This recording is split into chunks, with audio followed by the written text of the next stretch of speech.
On se propose d'étudier la réponse de dipôle RL à un échelon de tension. Pour cela, on réalise un circuit branché en série, formé par un générateur de tension de force électromotrice E égale à 5,5 volts, lié à un interrupteur simple, puis à une bobine d'inductance L égale à 1 Henry et de résistance petit r égale à 12 ohms, qui est branché à son tour à un résisteur de résistance R 100 ohms. Voilà. Puis on a branché aux bornes du pôle RL, bobine à résisteur, une diode lumineuse qui nous permet d'éviter l'étincelle au niveau de l'interrupteur K à l'ouverture de l'interrupteur. On se propose ensuite de visualiser la tension aux bornes du pôle générateur de force électromotrice E sur la voie CH1 et la tension aux bornes de résisteur de résistance R 100 ohms sur la CH2.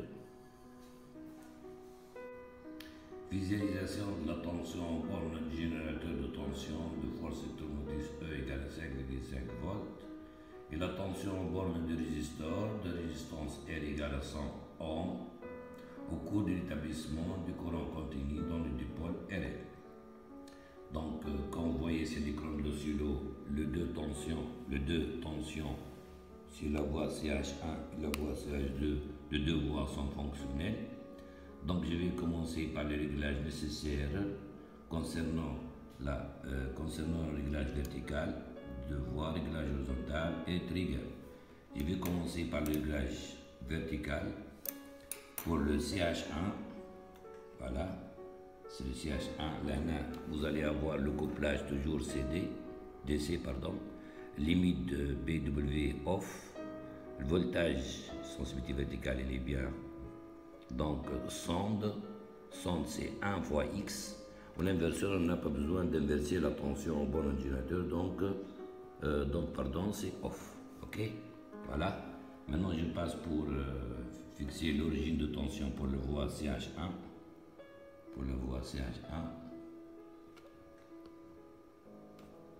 Voilà. Donc voilà, comme vous voyez, l'origine de tension pour la voie CH1 est fixée. Voilà. J'ai passé maintenant pour fixer la sensibilité verticale en utilisant ce bouton pour le CH1. Je vais le considérer 1 volt par div. Voilà. C'est terminé pour le réglage vertical de CH1. Je vais passer pour maintenant régler le CH2. J'appuie sur le bouton CH2. Donc, même manière que le CH1, couplage CD, limite off, volt par div bien, au centre, 1 fois X. On n'a pas besoin d'inverser la tension en borne de résisteur, c'est off. Je passe pour le réglage de l'origine de tension pour le voie CH1 avec ce bouton. Donc, je vais considérer la même origine de tension que CH1. Les deux origines sont confondues de CH1 et CH2. Voilà. Donc, ça, c'est l'origine de la tension de CH1 et l'origine de la tension de CH2. Voilà. Pour la sensibilité verticale de CH2, je vais fixer avec le bouton sensibilité verticale. Donc, je vais le considérer comme étant la même sensibilité verticale que le voie CH1, c'est-à-dire 1 volt par div. Voilà. C'est terminé comme ça avec le réglage vertical de deux voies CH1 et CH2. Je vais passer maintenant pour le réglage horizontal de temps. Ok, voilà. Donc, je vais fixer d'abord l'origine de temps. Comme vous voyez, curseur de l'origine de temps. Voilà. Ça se correspond à l'origine de temps pour les deux voies, CH1 et CH2. Donc ce point correspond à l'origine de tension pour les deux voies CH1 et CH2 et l'origine de temps. Maintenant, je vais fixer la sensibilité horizontale pour les deux voies. Donc, puisque taux égale à L sur le grand R petit r, et vous avez L 1 Henry au grand R 100 ohms et petit r 12 ohms, donc taux égale à L sur le grand R petit r, ça correspond pratiquement à 8,9 millisecondes. Pour cela, je vais considérer la sensibilité horizontale, presque la moitié, c'est presque 5, avec ce bouton de sensibilité horizontale, 5 millisecondes par div. Voilà, maintenant on va passer pour le réglage de trigger. Le réglage de trigger nous permet de choisir la tension de déclenchement. C'est le réglage la plus importante qui nous permet de visualiser les tensions d'une façon convenable. Donc pour cela, je vais passer pour appuyer sur le bouton trigger. Ça va. Ici, on observe ce qu'on appelle type crête. Source, il y en a deux choix, source CH1. On peut fixer, si vous voulez, le trigger, il y a les tensions de déclenchement, soit c'est le voie CH1 ou c'est le CH2, comme vous voyez.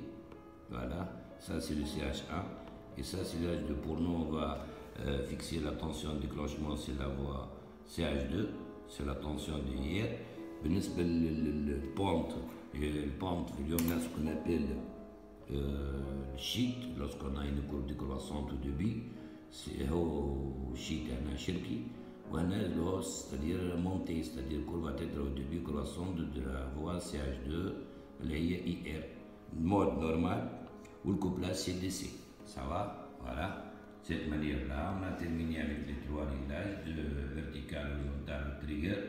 Maintenant, on peut fermer l'interrupteur où on observe les deux tensions U, borne générateur ou tension, borne de résistant. Voilà. Maintenant, je vais essayer de fermer l'interrupteur. Ça va? Et on visualise en même temps les deux tensions, borne de générateur et borne de résistant. Bismillah. Voilà. Voilà. Comme ça, on peut refaire l'acquisition pour avoir une courbe.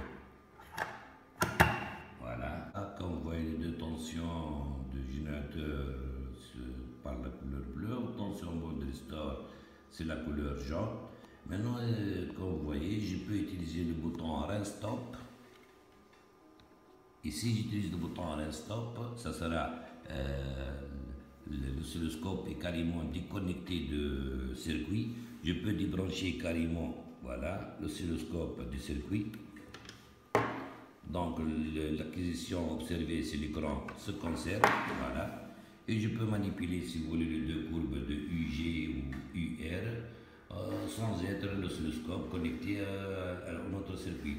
Donc si on a besoin de visualiser la tension en borne de la bobine, si c'est possible, donc sans avoir troisième voie tant que l'oscillo contient seulement deux voies, je peux utiliser dans ce cas-là ce qu'on appelle le bouton mat.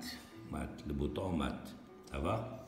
Lorsque j'utilise le bouton mat, j'observe une troisième courbe de couleur rouge. Cette courbe-là, ça correspond à la tension aux bornes de la bobine. En effet, vous avez loi de Moore, circuit RL, établissement du courant continu, I bobine plus IR égale à E, pour I bobine égale à E moins IR. Donc, il suffit de faire la soustraction, même une tension en borne de générateur ou tension en borne de résisteur.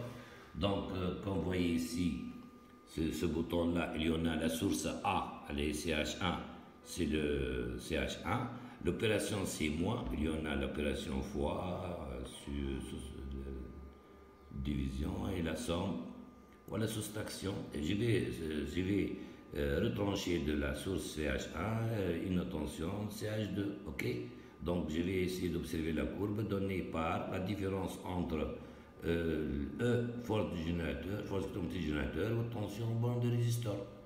Cette courbe-là est donnée par la couleur rouge. Mais quand même, on doit fixer l'origine de temps de la courbe rouge. C'est même origine de tension et même origine de temps que les deux voies CH1 et CH2. Et je dois choisir la même sensibilité verticale, évidemment avec le bouton sensibilité verticale, couleur rouge, comme vous voyez, le bouton mat doit être choisi sur 1 volt par diff. Voilà, c'est 1 volt par diff. Donc j'ai fixé l'origine de temps de la courbe rouge, c'est 1 volt par diff, l'origine de temps, même origine que le CH1 et CH2, ou la sensibilité verticale, si vous voulez, c'est 1 volt par diff, voilà, comme vous voyez. Donc CH1 ou CH2 ou le bouton mat, fonction mat, sont tous donnés à la même sensibilité verticale, 1 volt par diff. Donc on va visualiser maintenant la tension au bord de la bobine. Attention au bord de la bobine.